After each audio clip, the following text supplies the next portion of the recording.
Mas Odit. Assalamualaikum warahmatullahi wabarakatuh. Waalaikumsalam warahmatullahi wabarakatuh. Terima kasih untuk teman-teman yang udah mau datang ke sini. Sebelumnya sudah kenal sama saya? Belum ya. Saya perkenalkan diri dulu. Saya Farid Fatur Rahman. Di sini saya akan melayani Anda. Saya sebagai konselor dan Anda sebagai konseli akan saya bantu menyelesaikan masalah yang saat ini Anda hadapi. Sebelumnya sudah ada yang tahu mengenai tentang konseling? Belum ya. Jadi saya jelaskan dulu. Di sini teman-teman menjalankan proses konseling. Proses konseling sendiri adalah proses pemberian bantuan dari saya seorang konselor kepada Anda seorang konseli untuk memecahkan masalah yang Anda hadapi. Kita sendiri di sini sedang menjalankan proses konseling kelompok. Konseling kelompok sendiri adalah proses pemberian bantuan kepada teman-teman semua yang ada di sini. Jadi nanti teman-teman berhak dan juga sifatnya wajib memberikan solusi, memberikan pencerahan kepada masing-masing dari teman Anda sendiri. Jadi di sini kita belajar bersama bagaimana memecahkan masalah secara bersama-sama. Oke, itu konseling. Selanjutnya di dalam proses konseling sendiri ada beberapa asas. Salah satunya ada asas keterbukaan. Jadi nanti teman-teman harus terbuka mengenai masalah yang sedang dihadapi. Jangan sampai ada yang ditutupi, apalagi sampai diubah ceritanya, karena itu akan memperlambat proses konseling kita. Yang kedua ada asas kesukarelaan. Jadi teman-teman datang ke sini atas rasa keinginan teman-teman sendiri, bukan karena keterpaksaan. Betul kan? Teman-teman datang secara sukarela. Yang selanjutnya ada asas kerahasiaan. Asas kerahasiaan sendiri adalah asas di mana teman-teman harus menyembunyikan rahasia ataupun permasalahan dari teman-teman kalian ini yang ada di sini. Jadi kalian harus disembunyikan, cukup saya yang ada di sini dan juga Allah Subhanahu wa taala yang tahu. Oke? Ya. Oke, selanjutnya saya persilakan kepada teman-teman semua. Sudah kenal? Belum ya? Oke, saya kenalkan dulu. Mas, namanya siapa? Perkenalkan, nama saya Gus Wiri. Gus Wiri Amri. Suaranya lebih keras lagi dong. Gus Wiri Amri. Iya. Gus Wiri Amri. Yang selanjutnya Oke, nama saya Dwi Asti. Dwi Asti. Yang kerudung kuning Ya, nama saya Afidatul Mahila. Afidatul Mahila. Oke ya, sudah kenal ya? Ya. Oke, selanjutnya kita masuki proses konseling kita. Saya persilakan dari yang cowok dulu. Masalahnya Mas. Jadi gini, Mbak. Suaranya lebih kencang lagi dong. Saya punya masalah, Mbak. Kepada saya. Oh ya, ya nggak apa-apa nih, kepada semuanya ya. Jadi kepada satu orang, kepada semuanya. Saya punya masalah. Iya. Saya sudah punya pasangan, tapi saya cinta dan nyaman sama orang lain. Gimana? Jadi Mas Gus ini sudah punya pacar? Iya. Sudah lama pacarannya? Sudah. 2 tahun lah. 2 lama ya? Iya. Terus Mas Gus Suka nyaman dengan orang lain? Iya. Teman Mas Gus sendiri? Iya. Oh, bingung ya jadi ya? Gimana itu? Coba nanti kita selesaikan bersama ya. Iya. Kita lihat dulu masalah dari Mbak Afidatul. Ya, jadi gini masalahnya. Saya kan sudah punya pacar. Oh, sudah punya pacar juga. Ya, tetapi jauh LDR gitu. Oh, LDR. Ya. Kesepian ya? Iya. Terus saya itu kadang-kadang ada perasaan ragu terhadap pasangannya. Kenapa kok bisa ragu? Ya, namanya juga jarak jauh ya. Oh, nggak tahu yang dilakukan masing-masing ya? Kan peribahasanya yang dekat aja bisa bohong, apalagi yang jauh Oh, gitu. lebih bisa bohong ya? Iya betul. Itu ragunya seperti itu Pak. Oh, terus keraguan terbesar apa? Ya. Ketakutan terbesar, kekhawatiran terbesar gitu? Ya takutnya sini setia sana. Oh, Nah gitu. soalnya Pokoknya lah. banyak yang punya gitu ya? Ya mungkin. Kalau dari Mbak Asti sendiri? Oke, jadi dulu saya punya pasangan, tapi ada masalah, sedikit masalah, dan sekarang sudah tidak bersama lagi Pak. Ya. Tapi saya sulit untuk move on, Melupakan, sulit ya, melupakan. sulit untuk melupakan seperti itu. mungkin ada kenangan yang berkesan. Ya banyak kenangannya ya. Dulu bersama sudah lama atau sebentar? 1 tahun. 1 tahun. Sampai sekarang belum bisa lupa. Iya. Kalau gitu kan Mbak Asti kan orangnya setia ya. Insya Allah. Setia dan insya Allah deh, moga-moga gitu ya. Amin. Mbak Asti kan orangnya setia.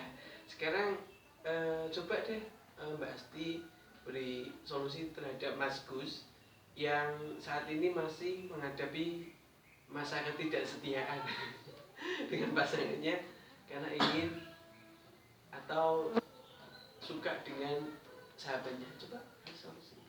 Jadi Mas Gus ini masalahnya suka dengan orang lain, sedangkan Masnya itu sudah punya pacar. Ya. Kalau menurut saya sih Mas harus memilih salah satu dari mereka ya. Kalau memang udah nggak cinta sama pacarnya ya Mas tinggalin gitu, nggak boleh memilih dua-duanya karena itu akan menyakiti salah satu pihak si perempuan gitu Mas. Ini Mbak, Ya. masalahnya saya tidak bisa meninggalkan mereka berdua Kenapa nggak bisa meninggalkan? karena saya sayang dengan pasangan saya, Ya. tapi saya juga cinta dengan orang lain. Ya emang agak sulit ya Mas, tapi kalau menurut saya pribadi ya kamu harus pilih salah satu seperti itu, nggak bisa itu dua-duanya Mas. Saya tidak memilih Mbak, saya tidak bisa untuk memilih. Oke mungkin dari konselor kan. Coba dari Mbak Abidatul gimana? Gimana coba? Sulit ya kalau mencintai dua orang, pasti dua-duanya pasti akan merasakan sakit gitu Mas. Kalau menurut saya mending nggak usah sama dua-duanya Mas, menjomblo saja. Soalnya kasihan Mas, soalnya saya juga perempuan dan saya juga mempunyai pacar, tapi LDR kan sama seperti Mas. Kalau saya digituin saya juga pasti akan gimana ya, sakit lah rasanya. Jadi laki-laki itu jangan semena-mena lah sama perempuan. Kalau Masnya setia terus mbaknya juga setia kan nggak apa-apa. Kalau Masnya kesepian ya sekedar saja bisa berteman dengan teman perempuannya, tapi jangan ada perasaan sayang atau cinta gitu. Gitu ya Mas Gus ya. Ini kan dua-duanya perempuan nih, jadi mereka tahu bagaimana rasanya perempuan, bahwa perempuan itu nggak mau dibagi, seorang laki-laki membagi hatinya untuk dua orang, benar nggak? Iya Nggak betul. mau. Dan juga itu akan menyakitkan meskipun si perempuan saya berada Mas Gus, tapi Mas Gus cinta dengan orang lain, meskipun salah satu perempuan itu bertahan, mereka bertahan dalam keadaan yang sakit.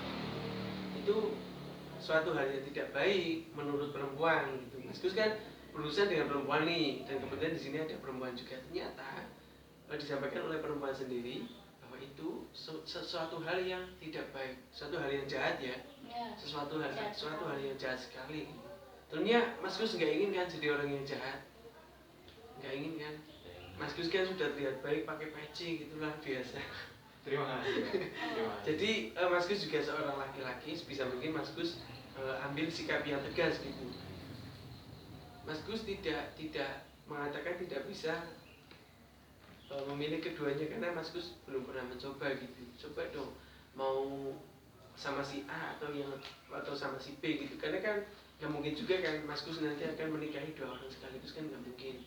Lebih baik Mas Gus memutuskan pilihan mulai dari sekarang daripada nanti Mas Gus terlanjur mengikuti mereka lebih dalam lagi. Gitu Mas Gus ya. Bisa dicoba besok-besok ya. Mungkin Mas Gus ada solusi buat Mbak Asti. Tadi tidak bisa move on ya. Iya. Saya akan memberi solusi. Suaranya lebih keras lagi dong Mas Gus. Ya, saya mau ke depan dulu. Seperti ini Mbak. Ya. Kenapa tidak mencoba hal baru Mbak? Contoh membuka hati untuk orang lain gitu. Ya saya sudah pernah mencoba, tapi gimana ya, rasanya sulit, Rasanya nggak sulit bisa nggak bisa apa namanya, menggantikan peran. iya Seperti itu ya Mbak. rasanya gitu ya Mas. Gitu. Dicoba dulu lah. Iya, saya sudah pernah mencobanya seperti itu. Kalau mungkin yang mencoba itu beneran serius sama Mbak Asti gimana? Ya nggak apa-apa, namanya juga apa ya, kita kan nggak tahu ya jodoh kita itu siapa, jadi ya saya mencoba, tapi kalau hati saya nggak serak itu gimana gitu Mas. Ya udah, tanya aja sama Mbak ini. Ya. Saya mau mencoba. Oke, dikasih. Mungkin banyak itu karena susah move on. Yang pertama karena sudah lama. Yang kedua kan kenangannya sudah terlalu banyak, mungkin pergi ke sana kemari berdua. Menurut saya, ini banyak kan merasa kesepian karena dahulu ada yang memprioritaskan, sekarang enggak gitu kan. Jadi menurut saya baiknya harus lebih menggunakan waktu bersama teman-teman saja, main sama teman sana kemari, nanti kan pikirannya itu nggak melulu ke mantannya Mbak, gitu. Seperti itu. Oh, gitu ya. Iya. Gitu ya Mbak. Oke, semuanya sudah memberikan solusi kepada masing-masing. Jadi saya simpulkan tadi, Mas Gus mungkin mau memberikan solusi atau Mbak Asti kepada Mbak Afidatul. Siapa? Saya akan memberikan solusi ya. Salah satu aja Tapi ya. masalahnya Ragu. Mbak Efidatul itu ragu sama pasangannya yang Ya. LDR ya. Ya. Karena di sana kita kan nggak tahu dia setia apa enggak gitu ya. Mungkin ya kita harus apa ya, meyakinkan diri kita dulu seperti itu. Kita lihat sikap dia kepada kita gitu, jadi kita tahu dia itu setia atau tidak gitu. Apa ya, memberikan kepercayaan kita kepada pasangan gitu loh Mbak. Oke. Nah, misal gini Mbak, apa kita harus seuzon melulu kepada pasangan. Misal ketika misal biasanya seharian itu nggak chat, entah sekedar memberi kabar atau gimana, terus suatu ketika dia tidak memberi kabar sama sekali, terus kemudian saya tidak memberikan alasan kenapa kemarin tidak memberikan kabar. Apakah kita berhak suuzon, apa husnuzon kepada pasangan kita? Ya kalau memang Mbak Afi apa ya, ya kalau menurut saya lebih baik kita harus nonton aja, karena kan kita nggak tahu ya, dia kan di sana bekerja, mungkin setelah dia pulang kerja dia lelah dan lupa untuk mengabari Mbak Afi seperti itu. Gitu sudah. Oke, jadi gini ya, saya ulangi lagi tadi Mas Gus sudah tak jawab ya Iya. pertanyaannya. Mas Gus harus tegas memberikan keputusan ya, harus memilih antara si A atau si B. Tidak boleh Mas Gus menyembunyikan si A atau menyembunyikan si B, bahkan Mas Gus menampakkan keduanya kepada kedua orang tersebut, karena itu nantinya menyakitkan ya. Dan juga kepada Mbak Asti, pasti kan belum bisa move on nih karena kenangannya banyak. Sedangkan saya tanya dulu kepada Mbak Asti, Mbak Asti mungkin nggak bisa bareng lagi sama orang itu? Nggak mungkin kan, sudah nggak mungkin kan.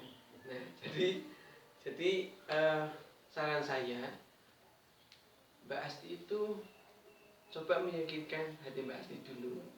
Kenapa Mbak Asti mencoba tapi tidak bisa? Karena Mbak Asti tidak yakin dengan diri Mbak Asti dan juga dengan orang yang ada pada Mbak Asti gitu loh. Contoh, ada orang yang ingin sama Mbak Asti, cinta sama Mbak Asti, tapi Mbak Asti bukan fokus terhadap orang yang mencintai Mbak Asti, tapi Mbak Asti fokus terhadap kenangannya Mbak Asti. Itu yang membuat Mbak Asti itu nggak bisa gitu. Memang perempuan dikatakan lebih cenderung menggunakan hati dibandingkan pikiran. Ya. Cuma kadang-kadang hati kita itu berbohong gitu, kecuali hati kecil kita. Coba deh kita tanya pada hati kecil kita itu gimana gitu. Dan antara hati dan juga pikiran Mbak Asti harus bisa menyinkronkan kedua hal tersebut gitu ya. Coba deh Mbak Asti meyakinkan hati Mbak Asti terlebih dahulu bahwa Mbak Asti itu yakin kok akan bahagia dengan orang lain, tidak harus bahagia dengan orang itu. Lagian kan sudah nggak mungkin kan keadaannya untuk bareng dengan orang yang belum bisa Mbak Asti lupakan. Kira-kira mau dicoba kapan? Ya, kita coba nanti ya. Lihat situasi dan kondisi. Situasi dan kondisinya. Ya. Saya yakin pasti Mbak Asti menemukan orang yang lebih baik Ya, amin. dibandingkan dengan kenangan dari Mbak Asti. Gunakan kenangan sebagai pembelajaran saja deh, jangan gunakan ataupun jangan jadikan kenangan itu menjadi paku terhadap Mbak Asti sehingga Mbak Asti nggak bisa bergerak kemana-mana nih. Kalau gini kan kondisi Mbak Asti nggak bisa bergerak kemana-mana kan, bingung kan? Ya. Gunakan itu sebagai pembelajaran saja. Untuk Mbak Afidatul, karena Mbak Afidatul sudah lama berhubungan, berapa lama Mbak Afidatul? Mau 4 tahun. Mau 4 tahun, lama banget ya.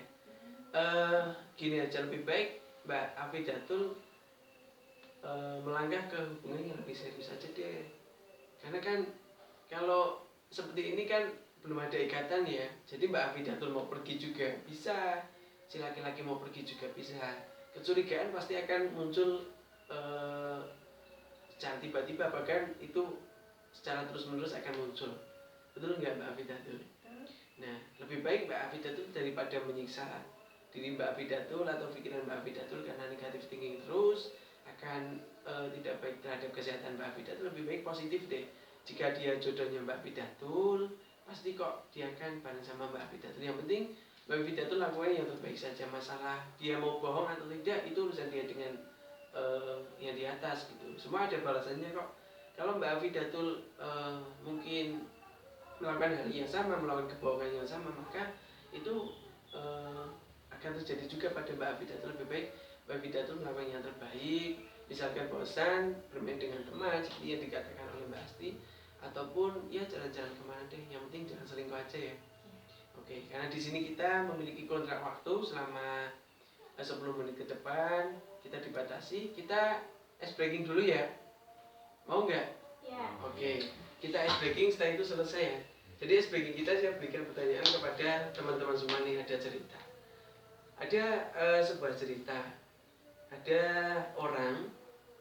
dua orang, seluruh gerombolan orang naik pesawat dari Malaysia ke Indonesia. Kemudian pesawat tersebut terjatuh di salah satu laut di Kalimantan. Lalu ada korban yang meninggal nih. Lalu korban yang selamat itu dimakamkan di mana? Yang nggak dimakamkan kan selamat. Bagus sekali.